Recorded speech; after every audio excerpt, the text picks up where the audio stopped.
ماریں کھانا تھا، جس میں اسلام کا نام لینے کا مطلب قربانیاں دینا تھا۔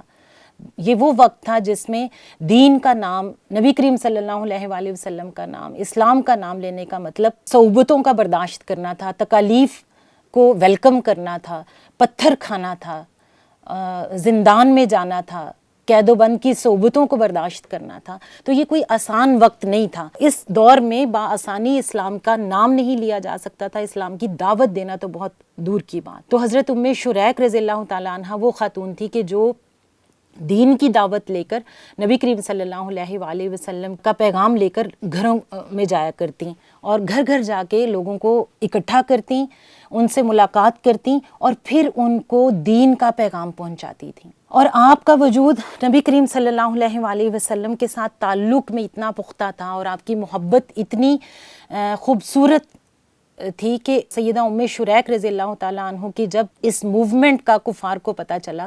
کہ وہ گھر گھر جا کے لوگوں کو دعوت دیتی ہیں اور دین کی تبلیغ کر رہی ہیں، اور ان کی دعوت اور تبلیغ کے نتیجے میں لوگ مسلمان ہو رہے ہیں، دائرہ اسلام بڑھ رہا ہے، وسیع ہو رہا ہے، تو ان کو فکر لاحق ہوئی۔ انہوں نے حضرت ام شریک رضی اللہ تعالیٰ عنہ کو پکڑ لیا، اور پکڑ کر ان سے کہنے لگے کہ اگر ہمیں آپ کے قبیلے اور آپ کے خاندان کا حیا نہ ہوتا تو ہم آج آپ کو قتل کر دیتے۔ انہوں نے حضرت ام شریک کو چند لوگوں کے ساتھ قید کر کے، باندھ کر، اونٹ پہ سوار کر کے انہوں نے واپس بھیجا مکہ کی طرف۔ اب حضرت ام شریک رضی اللہ تعالیٰ عنہ بیان کرتی ہیں کہ جب وہ لوگ مجھے لے کر جا رہے تھے تو گرمی کی بہت شدت تھی، انہوں نے مجھے باندھا ہوا تھا، اور اونٹ پر کجاوا بھی نہیں تھا۔ اب آپ کو پتہ ہے کہ اونٹ پر کجاوا نہ ہو تو سفر کرنا کتنا مشکل ہے، سایہ بھی نہ ہو تو سفر کرنے میں کیا دشواری آتی ہے، دھوپ کی بھی سختی تھی، شدت تھی، اور اونٹ کی ننگی کوہان پر انہوں نے آپ کو بٹھایا ہوا تھا۔ اور آپ فرماتی ہیں کہ 3 دن تک ہم سفر میں رہے، اور راستے میں جہاں جہاں پڑاؤ آتا وہاں پر سخت دھوپ میں وہ لوگ مجھے بٹھا دیتے، خود چھاؤں میں بیٹھ جاتے، سائے میں بیٹھ جاتے، اور مجھے باندھے بھی رکھتے۔ حضرت ام شریک رضی اللہ تعالیٰ عنہ کی یہ قربانی، آپ کے یہ ساری داستان سن کر انسان کا دل دہل جاتا ہے کہ وہ کیسی عظیم خاتون تھیں، کیسی عظیم داعیہ تھی، وہ کیا جذبہ تھا ان کے اندر جو ان کو یہ ساری قربانی کرنے کے لیے مجبور کر رہا تھا، اور ان کے لیے یہ سب کچھ کرنا بہت آسان تھا۔ وہ کیا لذت تھی ایمان کی جس کی حلاوت وہ لے رہی تھیں۔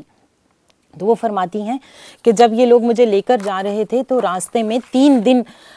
ہمیں لگے، اور کوئی کجاوا نہیں، کوئی چیز نہیں، اور اس طرح باندھ کر لے کر جا رہے تھے کہ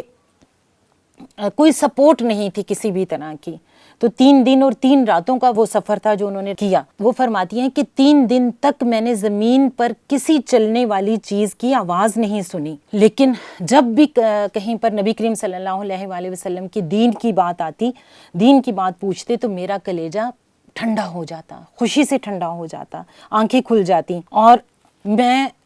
با اختیار میری زبان سے نکل جاتا کہ کیا بات ہے میرے نبی کریم صلی اللہ علیہ وآلہ وسلم کی اور ان کے دین کی۔ اور اس کیفیت میں بھی آپ اپنی دعوت اور اپنی تبلیغ کی آپ لذت کو محسوس کرتی اور باور کرواتی اور احساس دلاتی جو لوگ آپ کو ساتھ لے کر جا رہے تھے۔ تو آپ فرماتی ہیں کہ ایک دن ایسا آیا کہ جو لوگ مجھے لے کر جا رہے تھے انہوں نے مجھے ایک جگہ باندھ دیا، پیاس بڑی شدید تھی، اور پانی پینے کو دیتے نہیں تھے، روٹی کھانے کو نہیں دیتے تھے، اور اس تکلیف اور اس اذیت میں وہ ایک جگہ پر انہوں نے پڑاؤ کیا۔ تو وہ کیا کہتی ہیں کہ میں نے اچانک دیکھا کہ ایک پانی کا ڈول برآمد ہوا ہے، اور میں نے اس سے تھوڑا سا پانی پی لیا، لیکن پیاس کی طلب ابھی باقی تھی۔ پھر کچھ تھوڑی دیر کے بعد پھر ایک ڈول آیا، انہوں نے پھر اس میں سے پانی پیا، پھر پیاس کی طلب باقی تھی، پھر تیسری بار ڈول آیا، پھر وہ پانی آپ نے پیا۔ یہ ساری تفصیل حضرت امام ابو امیم حلیۃ الاولیاء میں یہ درج فرماتے ہیں، اور اس میں انہوں نے یہ سارا لکھا بیان۔ تو تیسری بار بھی ڈول آیا اور آپ نے پانی پیا، اور اس کے بعد کچھ اپنے کپڑوں پر بھی چھڑکا۔ تو جیسے ہی وہ لوگ جو آرام کر رہے تھے وہ بیدار ہوئے، اور انہوں نے بیدار ہو کر پوچھا کہ یہ پانی کہاں سے آیا ہے۔ انہوں نے پانی کے آثار اور اثرات دیکھے تو انہوں نے کہا کہ یہ پانی کہاں سے آیا، کیا آپ نے ہمارے مشکیزوں میں سے پانی پیا ہے؟ تو حضرت ام شریک رضی اللہ تعالیٰ عنہا فرماتی کہ نہیں،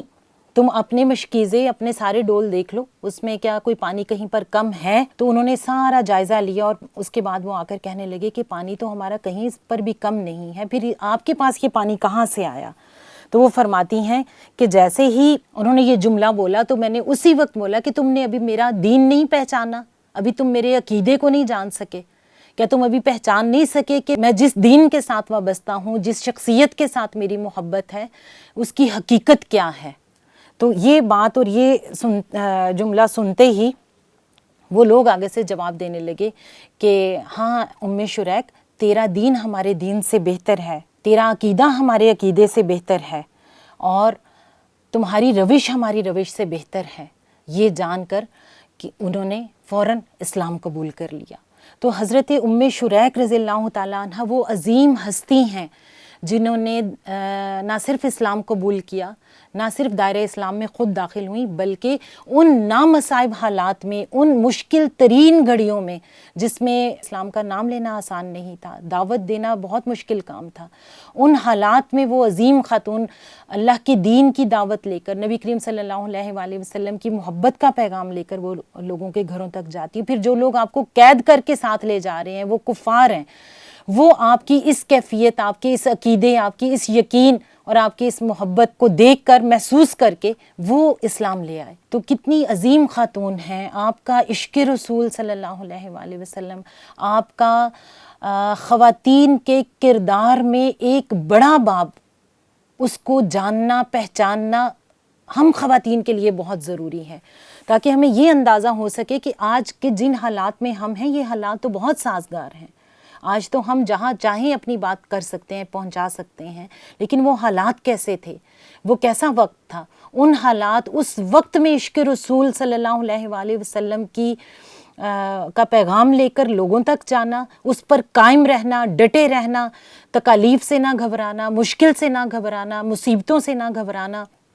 اور پھر جو کفار جن کے جو ساتھ لے کر جا رہے ہیں ان کے اوپر ایسا اثر انداز ہو جانا کہ وہ دائرہ اسلام میں داخل ہو جائیں، تو کتنی عظیم بات ہے، کتنی بڑی بات ہے۔ تو میری بہنوں، حضرت ام شریک رضی اللہ تعالیٰ عنہا کے ساتھ پہچان، ان کی شخصیت کے بارے میں جاننا، ان کی سیرت کو پڑھنا، ان کا حب رسول صلی اللہ علیہ وآلہ وسلم محسوس کرنا، یہ ہماری اجڑی ہوئی محبتوں کو زندگی دے دے گا،